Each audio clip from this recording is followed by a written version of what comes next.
Hello बच्चों, AK commerce में आपका स्वागत है।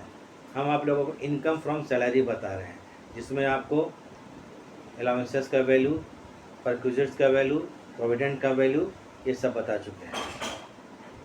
ठीक है, इसका कम से कम आपको 7 या 8 वीडियो पिच पहले हम दे चुके हैं। तो ज़रा इसको आप क्या क्या करें, फिर से एक बार ध्यान से देखिएगा। आज हम सिर्फ इसमें लेक्चर देंगे, बनाएंगे नहीं। मैंने जो शुरू से लेकर आखिरी तक मैंने पूरा चैप्टर को आज हम कुछ मिनट में आपको समझा देंगे।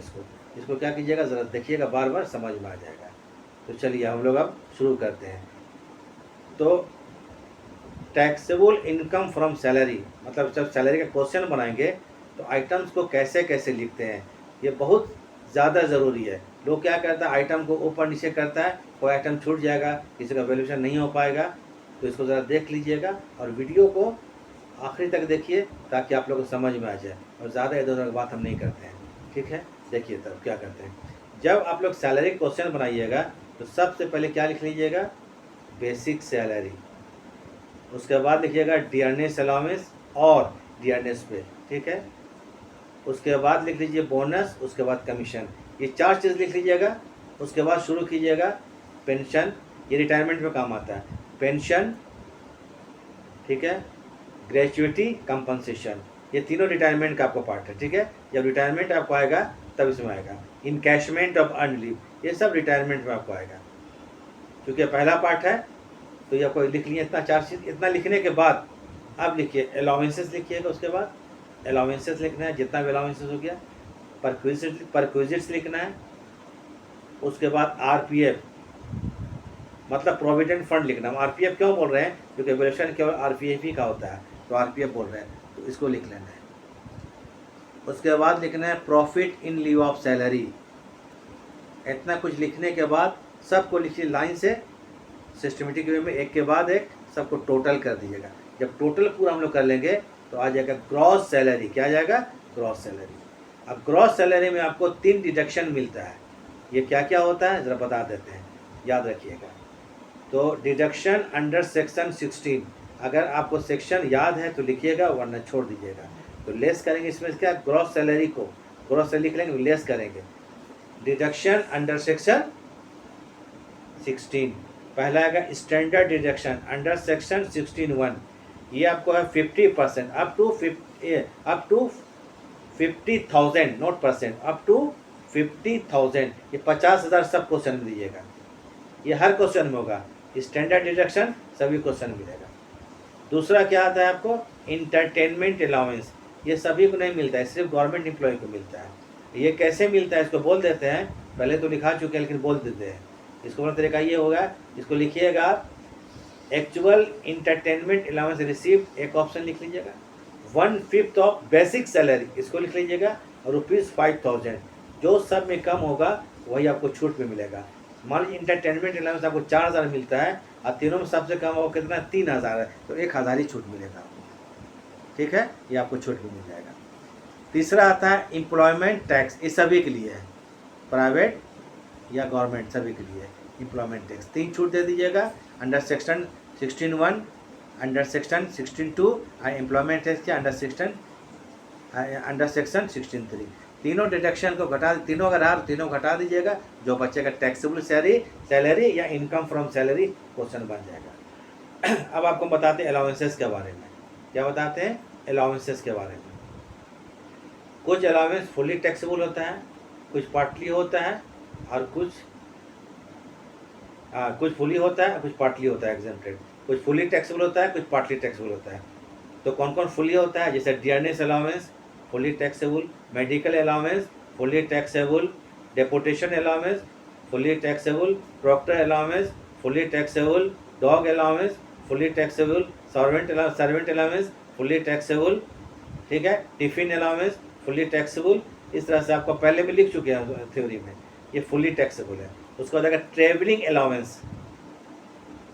अलाउंस ये पार्टली टैक्सेबल है या फुली आपको एग्जेम्प्टेड भी हो सकता है। कैसे हो सकता है, देखिए ट्रेवलिंग अलाउंस, इसका रूल है exempted up to actual expenses तक ये माफ है।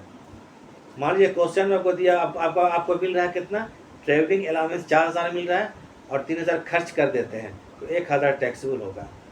एक होता है कन्वेंस अलाउंस, ये भी सेम है, exempted up to actual expenses, जितना खर्चा कीजिएगा उतना तक माफ है। मान लीजिए आपको कन्वेंस अलाउंस मतलब सवारी भत्ता अगर आपको मिलता है 4,000 और 3,000 खर्च कर देते हैं तो 1,000 क्या होगा, टैक्सेबल हो जाएगा। अगर क्वेश्चन में आपको कुछ नहीं लिखा हुआ है, खाली लिखा हुआ है ट्रेवलिंग अलाउंस, खाली लिखा हुआ है कन्वेंस अलाउंस और कुछ बोल नहीं रहा है तो ये फुल्ली एग्जेम्प्टेड होगा। ठीक है, फिर आ जाइए आप क्या चीज़, house rent allowance. House rent allowance ये फुली टैक्सेबल होगा या पार्टली टैक्सेबल होगा।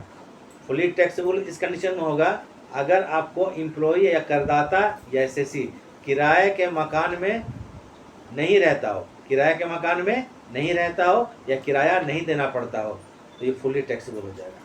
दूसरा पार्टली टैक्सेबल, अगर करदाता अगर एसएससी किराए के मकान में रहता है, किराए के मकान में रहता है तो ये पार्टली टैक्सेबल होगा। इसको निकाल के हम आपको क्लियरली बताएं लास्ट क्लास में, लेकिन फिर भी समझ लीजिए पार्टली टैक्सेबल कैसे होगा। अगर किराए के मकान में रहता है तो इसमें पहले क्या लिख लीजिएगा, एक सैलरी लिख लीजिएगा। यहाँ सैलरी का माने क्या होता है, बेसिक सैलरी होगा, dearness allowance under the paid under the term employment plus dearness पे ऑलवेज होगा और कमीशन, इतना जोड़ने के बाद सैलरी लिख लीजिएगा। ठीक है, उसके बाद क्या आएगा आपको रेंट पेड, क्योंकि किराए का मकान है दोनों लिख लेना है। उसको 3 ऑप्शन लिखना है। पहले क्या लिखा 3 ऑप्शन में, पहला ऑप्शन क्या आएगा आपको एक्चुअल HRA रिसीव्ड, HRA मतलब क्या होता है हाउस रेंट रिसीव्ड, इसको लिख लेंगे। दूसरा आएगा excess rent paid over 1/10 of salary, इसको लिख लेंगे। तीसरा ऑप्शन 40% ऑफ सैलरी लिख दिए।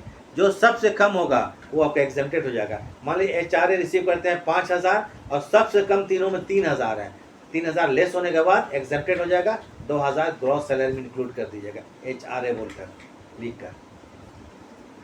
ये खत्म हो गया। ये एक ऑप्शन लिखे थे 40% ऑफ सैलरी, ये अदर सिटी के लिए है। और अगर आपको एसएससी कोलकाता, मुंबई, दिल्ली या चेन्नई में रहता है तो 50% कर दीजिएगा।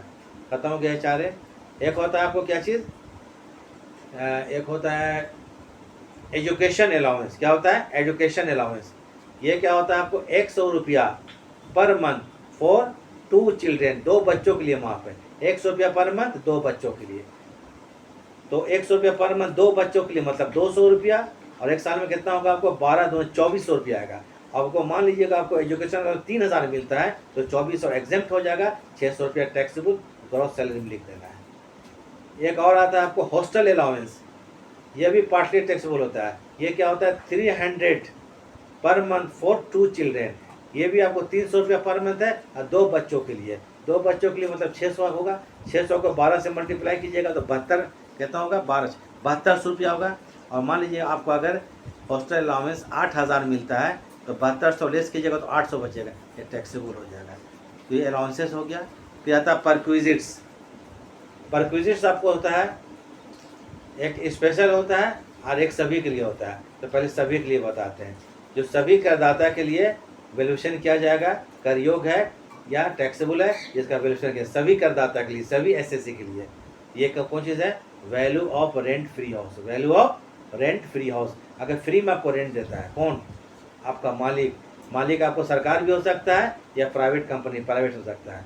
तो इसमें आपको एम्प्लॉय 2 तरह का होगा, गवर्नमेंट एम्प्लॉय होगा और प्राइवेट एम्प्लॉय होगा। देख लीजिए वैल्यूएशन रेंट फ्री हाउस का, रेंट फ्री हाउस का। अगर वो गवर्नमेंट एम्प्लॉय है तो एज पर रूल, इसका मतलब यह हो गया, मान लीजिए गवर्नमेंट अगर अपने एम्प्लॉय को क्या दिया है, रेंट फ्री हाउस दिया है, रेंट फ्री हाउस दिया है और तो किराया 2,000 पर मंथ है, तो 2,000 इंटू 12 24,000, ये क्या हो गया आपको taxable RFH, rent free house निकल गया। तो इसमें मकान 2 तरह का होगा, समझा दे, एक होगा अनफर्निश्ड हाउस, एक होगा फर्निश्ड हाउस। तो ये जो आपका वैल्यूएशन होगा अनफर्निश्ड, अनफर्निश्ड मतलब जिसमें फर्नीचर नहीं दिया गया उसको बोलते हैं अनफर्निश्ड हाउस। दूसरा आपको अगर आप सिर्फ खाली मकान दे दिएगा। दूसरा क्या होता है, गवर्नमेंट क्या करता है अपने एम्प्लॉय को ऐसा मकान जिसमें साथ में फर्नीचर भी देता है, उसको बोलेंगे फर्निश्ड हाउस। फर्नीचर में क्या हो सकता है, रेफ्रिजरेटर हो सकता है, टीवी हो सकता है, गीज़र हो सकता है, सोफा हो सकता है, ये सब आपको अगर साथ में देता है उसको फर्नीचर मान लीजिएगा।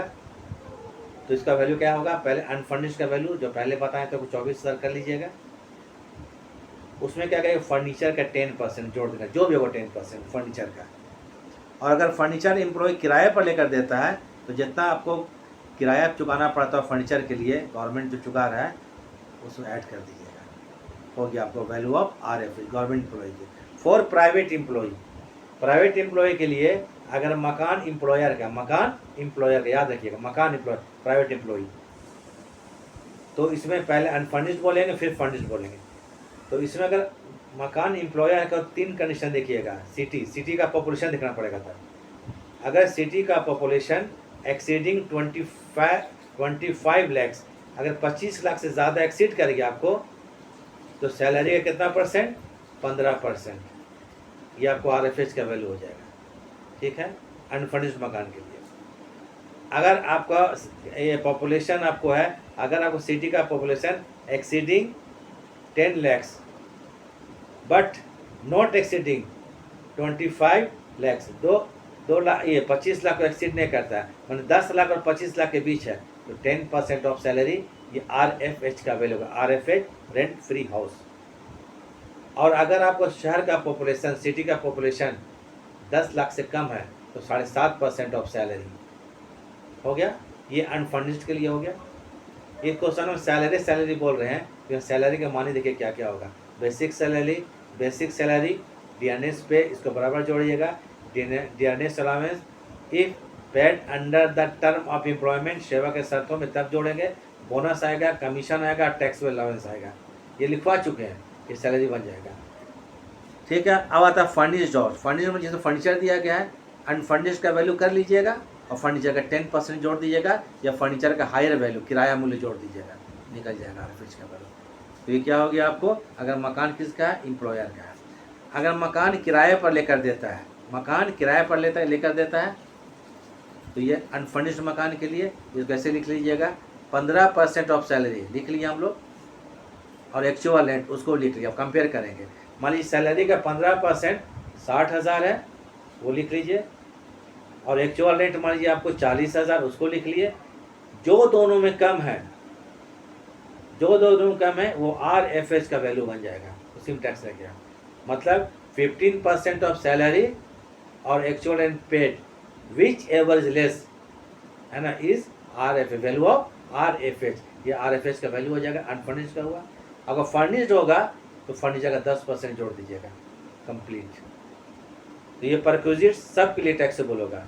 अब आते हैं स्पेशल परक्विजिट्स। अब बोलिएगा सर स्पेशल परक्विजिट्स क्या होता है, तो स्पेशल परक्विजिट्स क्या होता है, कार हो गया, अगर आपको एम्प्लॉयर फैसिलिटी दिया, कार दिया है, प्राइवेट या डोमेस्टिक सर्वेंट दिया है, कुक दिया है, गार्डनर दिया है, स्वीपर दिया है, तो ये सब स्पेशल परक्विजिट्स में आता है। और स्पेशल परक्विजिट्स स्पेशल पर्सन को मिलता है, अगर वो पर्सन स्पेशल नहीं हुआ तो इन सब परक्विजिट्स का वैल्यूएशन और इस पर टैक्स लगेगा ही नहीं। तो बोलिएगा स्पेशल परक्विजिट्स क्या होता है, इसको भी लास्ट क्लास में हम दे चुके हैं, देख लीजिएगा डिटेल में। स्पेशल परक्विजिट्स किसको बोलते हैं, वैसा एम्प्लॉई जिसका आपको मॉनेटरी इनकम मैंने सैलरी साल में 50,000 हो मौद्रिक कैश में, दूसरा वो किसी कंपनी का डायरेक्टर हो, तीसरा किसी कंपनी का 20% का शेयर होल्डर हो। तीनों में से किसी एक भी कंडीशन को केस को पूरा कर दिया तो स्पेशल पर्सन होगा, और उन्हीं लोगों के लिए इन परक्विजिट्स का वैल्यूएशन किया जाएगा। ख़त्म हो गया। एक होता है फ्री एजुकेशन जो होता है वो 1,000 पर मंथ एग्जेम्प्टेड है, फ्री एजुकेशन।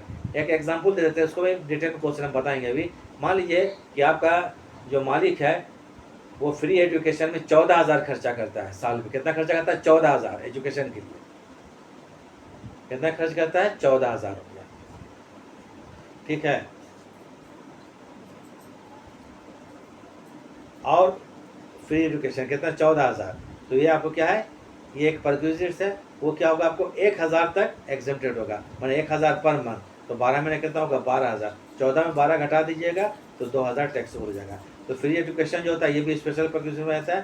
फ्री एजुकेशन जो होता है आपको वो स्पेशल परक्विजिट में आता है, और 1,000 पर मंथ माफ है। अब आप बताते हैं वैल्यू ऑफ कार, ये मेन समझना। वैल्यू ऑफ कार यहाँ प्रॉब्लम होगा, कार का वैल्यू करना है। अगर एम्प्लॉयर एम्प्लॉय को कार देता है, कार का मालिक कंपनी है मतलब एम्प्लॉयर है, कार का use for office use only, car का इस्तेमाल सिर्फ ऑफिस के लिए होता है, तो value of car is nil, value of car क्या हो जाएगा, नील हो जाएगा, उसमें टैक्स नहीं लगेगा, जीरो हो जाएगा।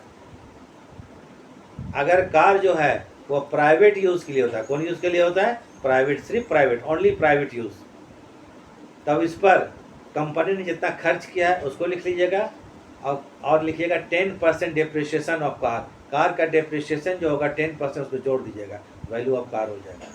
ठीक है। अगर कार किराए पर लेकर या लीज पर लेकर दिया गया, तब क्या करेंगे, आपको value of car for office use, एकदम दिमाग में बैठा लीजिए, कार अगर ऑफिस यूज़ है तो कार का वैल्यूएशन नील हो जाएगा। For private use only, company ने कार पर जितना खर्चा किया है उसको जोड़ दीजिएगा, बस, इसमें डिप्रिशिएशन नहीं होगा, वैल्यू ऑफ कार हो गया। अब कभी कभी कंपनी क्या होता है, कार दोनों इस्तेमाल कर देता है, for private and office, both use, for private and office दोनों इस्तेमाल के लिए कार कर दिया गया है, याद रखिए। तो इसमें कार दो तरह का हम लोग देखेंगे, एक होगा आपको कौन चीज़,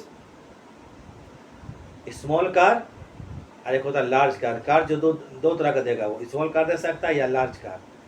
तो स्मॉल कार का मतलब ये हो गया, क्वेश्चन में लिखा हुआ स्मॉल कार, लार्ज कार, तब तो कोई प्रॉब्लम नहीं है, लेकिन सिर्फ कार लिखा हुआ है तो पहचानिएगा कि कार का अगर engine capacity not exceeding 1.6 litre, अगर कार का इंजन कैपेसिटी 1.6 लीटर से ज़्यादा नहीं है तो स्मॉल कार मानिएगा, और अगर कार का इंजन कैपेसिटी 1.6 लीटर से ज़्यादा है तब इसको लार्ज कार मानेंगे। ठीक है। तो स्मॉल कार, लार्ज कार दोनों इस्तेमाल के लिए है।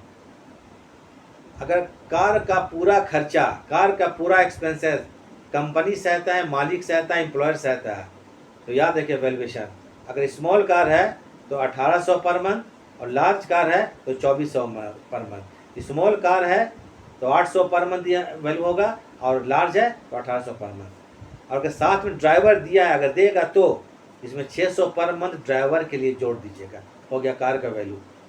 खर्चा कौन सहता है, मालिक सहता है।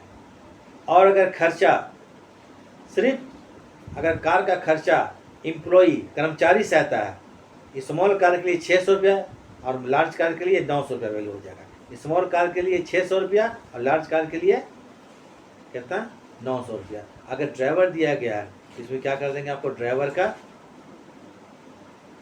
600 रुपया जोड़ दिया जाएगा, ड्राइवर का 600 आता है, सब कंडीशन जोड़ देंगे अलग से, कार का वैल्यू खत्म हो गया। ठीक है।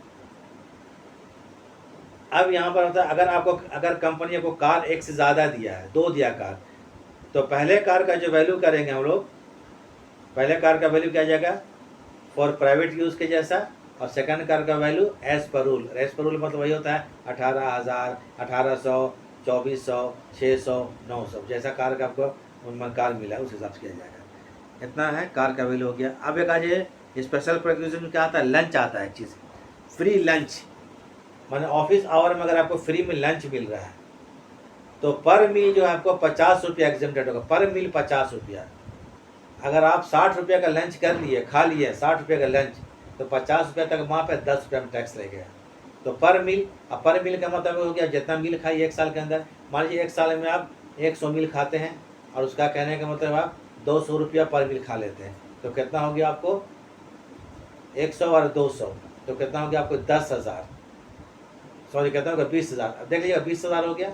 अगर माफ़ कितना आपको है 50 रुपया पर मील, तो 10,000 माफ़ हो जाएगा, घटा दीजिएगा तो 10,000 टैक्सेबल होगा, मान 50 रुपया पर मील माफ़ होगा, खत्म। एक होता है रिफ्रेशमेंट, ऑफिस आवर में रिफ्रेशमेंट, नाश्ता मिलता है, नाश्ता फुल एग्जेम्प्टेड है, काम खत्म हो गया। बाकी अगर आपको स्वीपर हो गया, गार्डनर हो गया, वॉचमैन हो गया, और क्या हो गया, sweeper, gardener, watchman, domestic servant, ये सब क्या होगा, अगर क्वेश्चन में कुछ नहीं बोलता है तो फुली टैक्सेबल। और इन सबों के लिए मान लीजिए कि आप गार्डनर के लिए 4,000 पेमेंट करता है, कौन, एम्प्लॉयर गार्डनर के लिए 4,000 पेमेंट करता है साल में, और एम्प्लॉई से वो 1,000 वसूल कर लेता है, तो वैसे में 3,000 टैक्सेबल होगा, 1,000 को लेस कर देंगे। कहने का मतलब यह हो गया कि कोई भी परक्विजिट्स के लिए अगर एम्प्लॉई से कुछ वसूल किया जाता है तो उससे परक्विजिट्स का वैल्यू लेस कर देंगे, तब जाकर वैल्यूएशन होगा। यह परक्विजिट्स हो गया।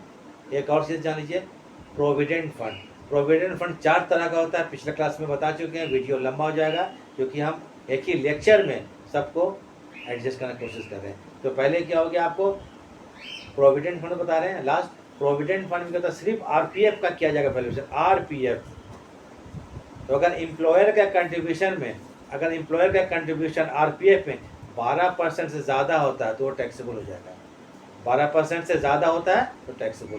तो इसका क्या है, employer contribution in RPF in excess of 12% salary, salary का 12% ज़्यादा अगर एम्प्लॉयर कंट्रीब्यूशन करता है तो टैक्सेबल होगा। एम्प्लॉयर का कंट्रीब्यूशन ध्यान नहीं देंगे। दूसरा होता है इंटरेस्ट ऑन प्रोविडेंट फंड, माने आरपीएफ, रिकॉग्नाइज्ड प्रोविडेंट फंड, ये 9.5% तक माफ है। कितना माफ है, 9.5%।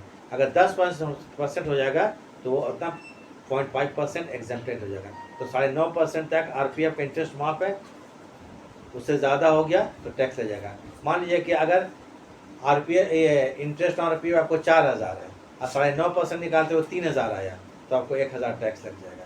अब क्या कहिएगा, इन सबों को लाइन से जोड़ देंगे, बोल चुके हैं। जोड़ने के बाद लेस कर देंगे डिडक्शन, तो क्या आ जाएगा आपको, टैक्सेबल सैलरी। तो अब हम क्या करेंगे इसमें, याद रखिएगा करके क्या करेंगे, इसको थोड़ा सा हम बार बार तो ध्यान से पढ़ लेंगे। पढ़ने से क्या होता है, अगर एक बार समझ में आए तो बार बार पढ़िए, समझ पूरा चैप्टर को एक जगह हम दे दिए, ठीक है। और अगर आप लोग को ठीक लगा है तो वीडियो को शेयर कर दीजिएगा, लाइक कर दीजिएगा, सब्सक्राइब कर दीजिएगा, ठीक है। इसके बाद अभी और क्लास लेंगे, चूँकि हम यह लगता है मेरा 9वां क्लास होगा, 9th होगा। तो इसके बाद जो हमको क्या करेंगे, सब क्वेश्चन को हम एग्जाम्पल सहित बना कर शो करेंगे। तो ठीक है, वीडियो देखने के लिए शुक्रिया।